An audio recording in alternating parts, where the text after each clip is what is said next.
For all my life, for all I've known, I have been on the chubbier side, okay? All my big boys, tap in real quick with me, you feel me? I grew up knowing all the tech, okay?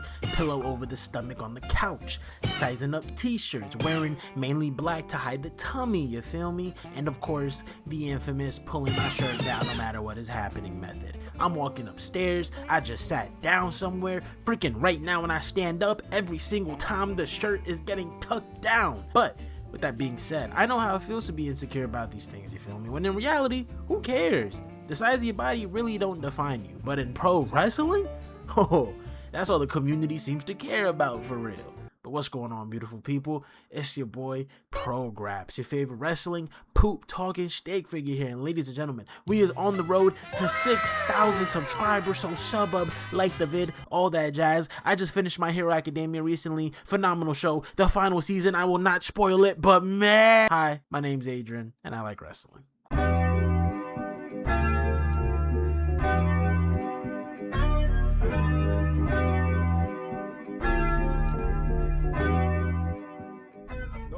Okay, so boom, pro wrestling, it's the most creative sport out there, right? I mean, it's the only sport that's kind of an art form at the same time because of the way it combines beautiful storytelling that's not only relatable, but it's easily able to get invested in emotionally. So with that being said, yes, size does not matter. Private part joke intent. The number one thing that the IWC doesn't like is good wrestling, people with their own opinions, and big people, dog. Alright, technically that's three things.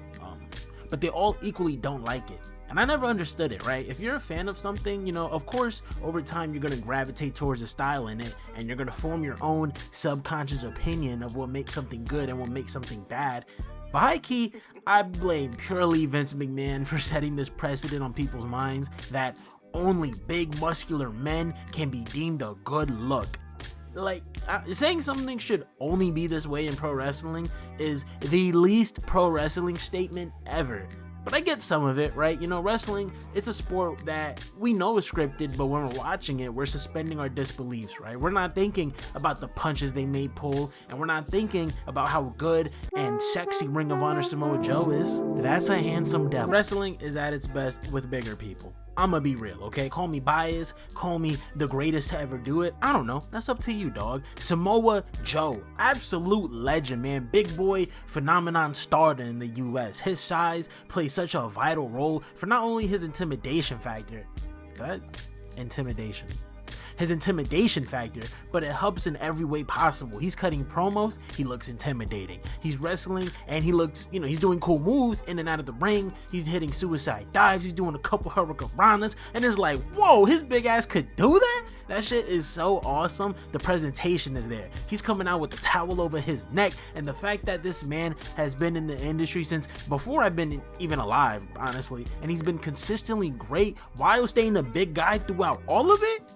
Top 5 wrestler of all time, argue with your mama. Certified big boy stamped. Keith freaking Lee, man, dude. Keith Lee was one of my favorite wrestlers from that 2018 to COVID period. Black and gold Keith Lee? Come on, man. I don't like how a lot of people switched up on my demon since he's been injured and, you know, he's been dealing with things, okay? Keith Lee in black and gold NXT, big boy stamped easily, man. From the classes with Dominic Dijakovic, the NXT North American run, Roderick Strong versus Keith Lee, come on. Keith Lee in the Survivor Series 2019 Team NXT match, dude, come on. And I love that not only did he get his big shining moment as the last NXT guy for his team, but the fact that he got his last shining moment against Roman Reigns, the ultimate epitome of the stereotypical over wrestler in people's eyes, long hair, tattoos, perfect body.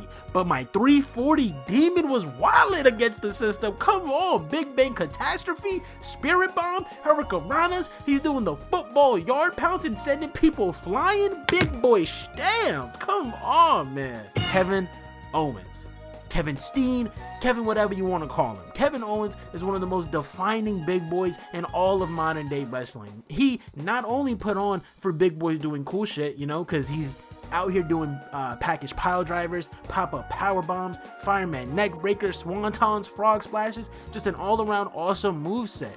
But he put on for the big boys to be some of the coolest, meanest, and I ain't gonna lie, just making the assholes look cool as shit, okay? Kevin Steen in Ring of Honor, you know, he hits El Generico with the chair and goes on an all-time run. Kevin Owens debuts in NXT, he kills Sami Zayn again, and goes on an all-time run that year. He kills Cena, which I saw live, you know, and debuts as one of the best heels in the company, which the booker for this company is notorious for not liking these type of physical builds. And let me tackle a quick topic, right? Because this video ain't just a glaze fest for big boys, which shouts out, but the IWC's obsession with wrestlers' bodies is so weird to me, right? I briefly mentioned earlier, and I really only blame Vince for this because this is his idea, he pushed to the mainstream, so it makes sense. But the fact that, you know, it's this idea that only the super buff wrestlers, those are the real top guys, Hulk Hogan, John Cena, The Rock, Roman Reigns, I don't really like Daniel Bryan, I don't really like Kofi Kingston, but what about that Brock Lesnar guy? And this idea has forever ruined and has become such a shitty normality that for some reason the IWC just goes with, right? Like, I get, oh, John Cena looks like he could beat up anyone in a fight, so why would this scrawny CM Punk guy beat him ever? Dog, it's dead ass just pro wrestling. Let's be honest. If Hornswoggle was to beat Mark Henry, we'd be like, that's stupid, but fuck yeah. And even the guys that aren't big, you know, the undersized wrestlers that may not get as much shine or people talk down because of their size, guys like Darby Allin, who is putting on for the smaller boy committee, okay? Darby Allin is facing guys like Takeshita, Brody King, MJF, and he's putting on bangers by making his size a valuable asset. The same thing that the big boys do. Their size difference is a valuable asset. Say it with me now. Valuable asset. This is what makes them all different and unique. This is what sets the relatability apart between these wrestlers and the next guy, Daniel Bryan, right? His entire main good guy story in WWE is literally being the smaller guy in a big muscle company. And what does he do? He whoops Triple H, steroid number 1, he whoops Batista, steroid number 2, and then he whoops Randy Orton. Which maybe not back then, but now, steroid number 3. Kofi Kingston gets his spotlight by beating the guy that was once in his position. He beats guys like Kevin Owens, Randy Orton, and he's able to inspire others with not only his story of being the underdog, but being the smaller guy in a big pond. And then, of course, he loses to the disgusting weirdo. But Rey Mysterio, the absolute king of putting on for the smaller guys, because not only was he a David in a pond full of Goliaths, but he always looked so damn cool. Like, the swag is undeniable, and the moves, swag times 2. And he's actually out here competing with guys like Undertaker, Kurt Angle, Edge, Kane, putting on bangers with guys bigger than him. Dominic Mysterio is another one that got talked about a lot. And even when you look at his body transformation from, you know, he was a little chubby in COVID to being super skinny and how he is now. But honestly, I feel like the skinny look works for his slimy heel type of character, right? Another guy that got talked about a lot for his being undersized was Hook. And you know, Hook comes in, this super badass and tough and scary guy, but in reality, you know, he's pretty skinny compared to everyone else, but we're supposed to be afraid of him. I feel like for Hook, the only thing that has to improve is honestly his mic skills and character. Like, I feel like the character and mic skills just don't hit. Well, no, I think his character doesn't hit because of his mic skills. It's pretty stinky cuckoo caca, you know what I'm saying? And I think if he was able to talk better and have it come across as more believable, then I think that would help just flesh out him as a whole way better, right? But we here to yap about the big boys, my big backs, Taz, an all-time big boy legend, Hook Daddy, the gear, swag, the moveset, swag squared, the promos with the towel draped over his head and finishing them with beat me if you can, survive if I let you, swag cubed. Come on, dog. Taz is an absolute legend, and the matches he's had in ECW are all-time classics. Taz versus Sabu, Taz versus Bam Bam Bigelow, suplexes, Taz missions, and you put Bam Bam through the fucking ring. Eddie Kingston, look, okay, I'm gonna lie, I've said it before, okay, I used to not be the biggest fan of Eddie Kingston, right? I've said it before, and then I made this channel, and you know, I watched more Eddie Kingston matches, I seen more Eddie Kingston promos, and I just got a way more better understand, way more better. I got a better understanding of his story and who he is as a person through the sport. You know, he's a fighter and a guy that has dealt with his struggles, you know, his demons and insecurities, and that journey reflects on his character. I've talked about it before in these vids, right here specifically, go watch, thank you BB. But seeing how vital these issues have been on his mental health and the toll they have taken plays more into this underdog aspect that we all love in Eddie Kingston. We find relatability in Eddie, right? You know, he may be intimidating, you know, maybe he talks wild shit, he may get in your face, but when you take a step back and look at Eddie Kingston, overall, he's one of the most relatable wrestlers, from the weight, being chubbier than others, from dealing with hard mental health issues, and to being criticized by his own peers, by the own people he looked up to in this industry. His passion, his dream that he loves, man. Imagine how it would be, right?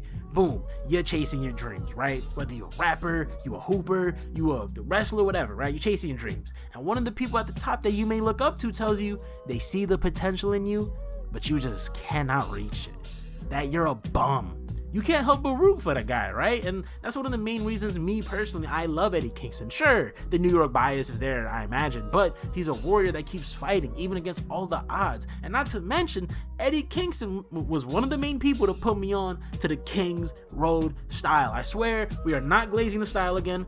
Although, if you want to see me glaze that, go peep this classic. Mucho gracias. All right, I'll be honest with y'all. This is my game dev apology post. Dear body shamers and weird muscular men lovers. Muscular men are not the only cool body type in this sport. Same thing applies for my beautiful muscular woman. Shouts out my Rhea Ripleys and my Jade Cargills. But I love my Nia Jaxes, my Aja Kongs, my Awesome Kongs, my Liv Morgans, my Io Skies, and all types of different body shaped wrestlers, because that's the whole point of professional wrestling. And I don't know about y'all, but I love me some hard-hitting graps, okay? Taz versus Bam Bam, banger. Samoa Joe versus Kenta Kobashi, one of my favorite all-time matches. This shit is so hard-hitting and just so awesome to watch as a first-time viewer. It's big boy graps at its peak, man. They hitting each other with chops, with lariats, with big back suplexes, and moves that's dropping each other on their back and their neck. And honestly, the shit is such a devastating, fun match to watch. Another one, I talked about Keith Lee versus Dominik Dijakovic earlier, but that NXT Portland match, banger, man. Kenta Kobashi versus Big Van Vader, come on, man. Lariat after lariat. Stan Hansen versus Kenta Kobashi, any match in their series, honestly. But I did not come to talk about big boy graps alone. I got me a tag partner. So ladies and gentlemen, allow me to introduce to y'all the one, the only Black Hawk.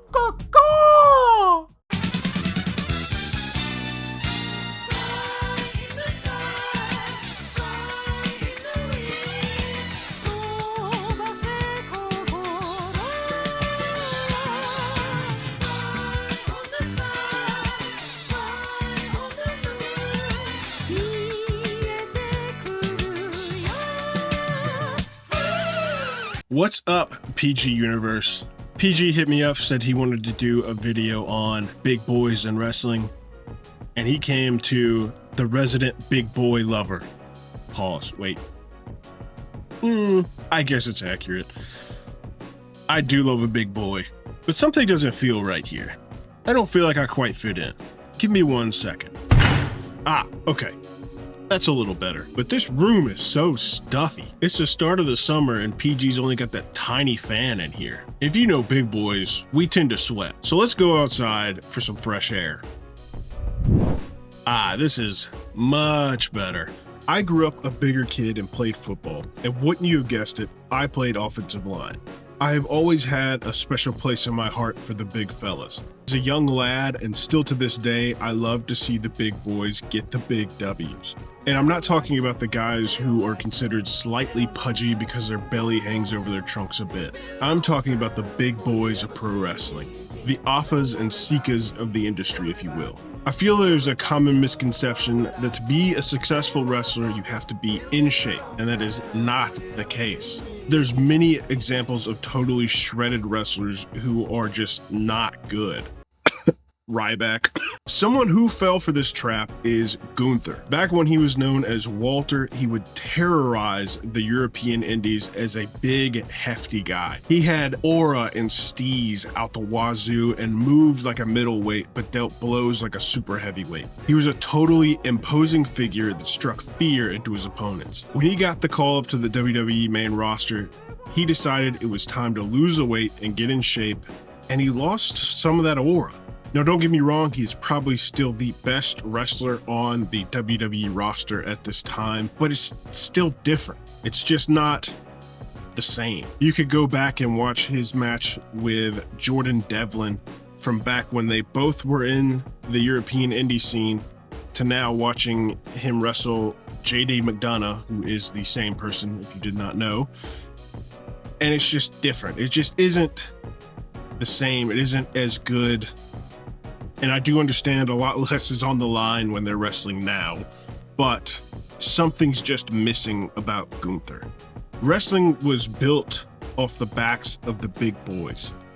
Think about the entire WrestleMania 3 main event build. No one could slam Andre the Giant. He was considered to be too big and an insurmountable obstacle. The story was so good that they ran it back with Yokozuna and Lex Luger a few years later. Big wrestlers don't always get the respect they deserve from fans and even other wrestlers. Hogan famously called out Mick Foley for being out of shape, even though they had never wrestled a match, and Mick's response was perfect. For him to say that he's trained more in a week than I have in 30 years is just an insulting, and it's a lie. And I think he's never wrestled with me. I think if you ask guys like The Rock, guys like Stone Cold, if I was in shape when I wrestled them, if you ask Shawn Michaels, was I in shape when I put in 27 minutes with him in 1996, I think they'd say I was in deceptively good shape. I'm not trying to excuse myself, because part of the reason I retired earlier than I should have is all the damage that the extra weight may have done to my knees and back, and that cost me. But for Hulk Hogan to say that, I think is a lie, and I think it's kind of cruel. And I think if Hulk Hogan were to have wrestled me in his career, that he would sound more or less like a whiny girl in a porno film saying, not so fast and not so hard, because he didn't like the contact. So the reason I'm out early and he's around there when he's 49 years old, is I put out and I gave people their money's worth. He did in a different way. He was a great entertainer. But at the same time, you didn't have to apologize to your friends for watching a Mick Foley match. And sometimes, I know when I was on the Larry King show and they were watching Hulk in action, it was embarrassing for me to be considered to be in that same profession as he was, because his stuff was so obviously weak. So, and I'm taking that out. It's a little aggression that I wouldn't normally say, but yeah, that's pretty brutal stuff for a guy of his magnitude to come down on me in that way is pretty damaging. They later reconciled, but the point still stands. There's so many great wrestlers that fit that big boy description, and if you're looking to broaden your horizons into the heavy hitters territory, let me guide you into the right direction, because there's some all-time greats, but there are also some stinkers to avoid. One of my personal favorites is Takeshi Morishima, and in my opinion, he's one of the bigger what-ifs in professional wrestling. Now, we won't get into the history of why he is no longer wrestling and what happened there. That's a whole other video entirely, and I may cover that soon. PG might cover it soon. I'm not too sure, but it is kind of a wild story to go look back on. But for now, we're going to focus on his time in the ring. His most memorable feud to most people would probably be Samoa Joe, another big fella in a Ring of Honor, but before and after that, he was a beast on that early Noah roster after they split from All Japan. He has incredible matches with Misawa and Kobashi, as well as many of the other men on the Noah roster at the time, and even a really good match with the American Dragon Bryan Danielson. WWE even called him for a tryout at one point and put him up against Jamie Noble and Charlie Haas. Both of those matches are in a compilation video on WWE's YouTube if you want to check that out. They aren't the best matches by any means because they are tryout matches, but he does hit a pretty insane top rope drop kick onto Charlie Haas. So the whole video is worth it just to watch that. He works a faster style than you would expect by just looking at him, but he has the heavy hits and the heavy slams you would expect from somebody his size. Another great is Terry and Dory Funk Jr. with his tag partner Bruiser Brody. Another all-time great big boy. He also worked a very heavy hitting style with more technical elements than Morishima, but he had an insane lariat that you knew as soon as that hit, that match was over. Last and certainly not least is my favorite wrestler of all time, Yoshihiro Takayama. You may not know exactly who he is, but his fight with Don Fry is legendary and is usually poorly imitated still to this day in professional wrestling. He's a towering figure that will knock anyone's lights out given the chance. He worked for every major Japanese promotion at the time and held the GHC heavyweight, the IWGP heavyweight, and the Triple Crown during his year.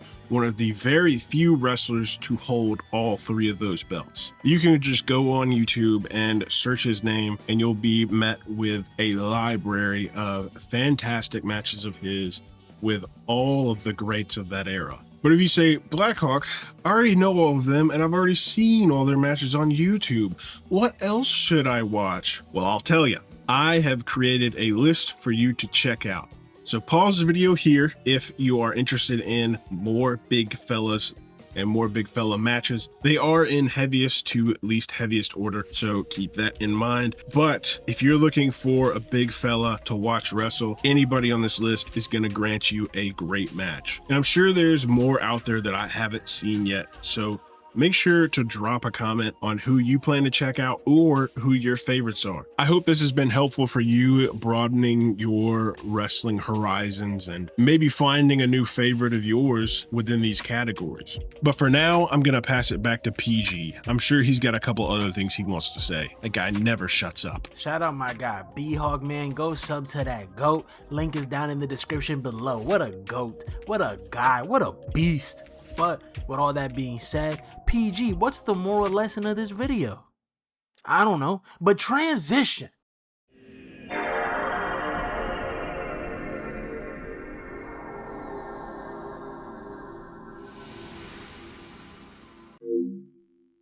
So guys, whether it's Samoa Joe in the 2000s or Keith Lee and Gunther in the 2010s or Will Cruz, Mason Rook of the 2020s, I imagine Vader and them were getting, called fat and stuff in the 90s and late 80s, who knows, but in terms of just everything with big boys, just shut y'all mouths, man. I feel like the Mason Rook hate specifically recently has been so nuts to me because at the end of the day, this is just a young dude literally living out his dream. And I won't lie, y'all on beef crazy. I saw people on Twitter calling him a fat lesbian with his haircut. That's a little, much. And people, I feel like, just don't like seeing things that are different from them, different from their normal. Let's be real, right? You and me, let's be blunt. No chubby dude online is calling Will Cruz fat or anything, because they also big as shit. Shit, look at me, right? But big boys in wrestling are the most underrated wrestlers on every card, and that's simply just because of the diversity of them. You got the stiff, hard-hitting big boys like Gunther, Kenta Kobashi, Stan Hansen, Big Van Vader, Taz, and then you got your more agile big boys like Keith Lee, Bam Bam Bigelow, Will Cruz, and there's just so many archetypes and diversity within the realm of oversized and undersized wrestlers, and honestly, that's the beautiful part of wrestling, right? That this sport allows the creativity of anybody from any shape to any race to any religion, sexuality, creed, whatever, to just be them, and it allows the safe space to do what makes them them, And yeah, guys, with all this body shaming bullshit, shut y'all mouths. Thank y'all for coming to my latest grab talk. I have been your boy, ProGraps and if you liked the video, then why not drop a like and comment for your boy, and we can yap about whatever, man. Join the ProGraps Discord, Grappy Cord, link is down in the description below. And last but not least, y'all, subscribe to your boy, man. He is on the road to 6,000 subs, so tell a friend that hasn't watched wrestling in 15 years to subscribe. Yeah, guys, I love y'all. I still don't got much of an outro, so I'm gonna leave y'all with the ProGraps. Work so hard.